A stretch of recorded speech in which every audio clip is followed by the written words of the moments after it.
Sometimes there are other people who would want to maybe open a door and you are the key, and when they use you and then you get irritated. Now when you pinch me, I cry, and when I cry in a language that nobody understands, because when you cry in a language that everybody understands, then they start finding a way to make you cry forever. But when you cry in a language they don't understand, it becomes mysterious, and they wait, they pause, they want to understand you're crying, and by the time they understand you're crying, you are done crying. You wipe your ears, you sit back and relax, and when they ask, can you cry again? You say, I don't remember how I cried, because now I found peace in my crying, and I'm moving on, I'm happy now, I'm another human being, I'm ready to resume my precious life that God has given to me, not anybody else. Because the minute you say something, my philosophy is one, I use two brains. I use two brains. The thinking brain, and the brain that's monitoring the thinking brain. Now, when I think, as I'm talking to you now, I'm saying this, but at the back of my utterances, there's another guy monitoring what I say, so that your thought processes must be clear, Steve. And after saying your thought processes must be clear, Steve, what then is the next line to guide the conversation so that the substance? And whilst I'm thinking around what I'm saying, there has to be something that says to me, wait a minute, Steve, as you're saying this, are you not offending Robert? You are not offending Robert. But okay, Robert is excited, but what about the other person who's not a Robert? Very difficult to make utterances that are clear and not hurting anyone. There's no way. When you say something is blue, red might not be happy. Purple wouldn't be either. White would be frustrated. How dare you say blue and all the rest of the other colors are still comfortable and happy? But it is how you say the blue, that you don't raise your voice, that you upset the rest of the other colors.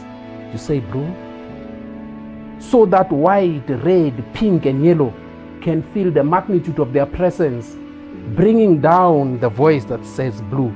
That blue is minimal, I'm superior. Yet you recognize blue and not the other ones around.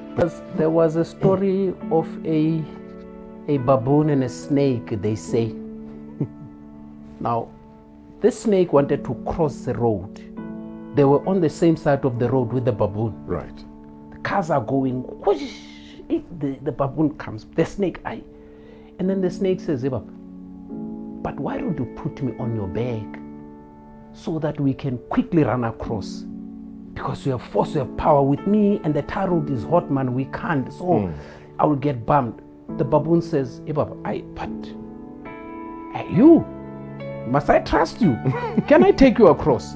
The snake says, no, man, no, let's go, nothing wrong. Finally, to bring the story fast forward and all that, the baboon takes the snake and then they go across. What? They manage to cross the road. No accident, no nothing.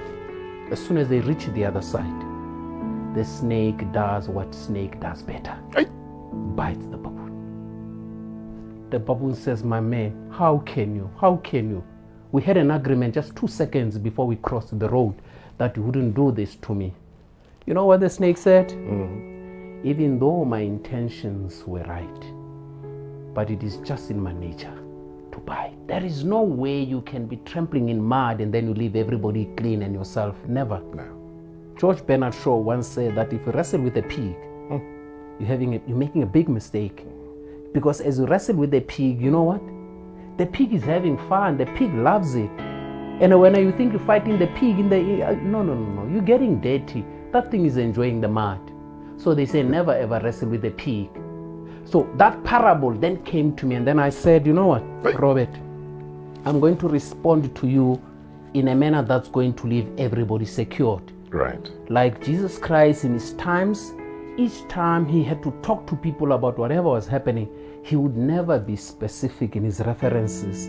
And the reason why he wouldn't be specific in his references, it was purely to protect and preserve and leave everyone with the dignity they so deserve.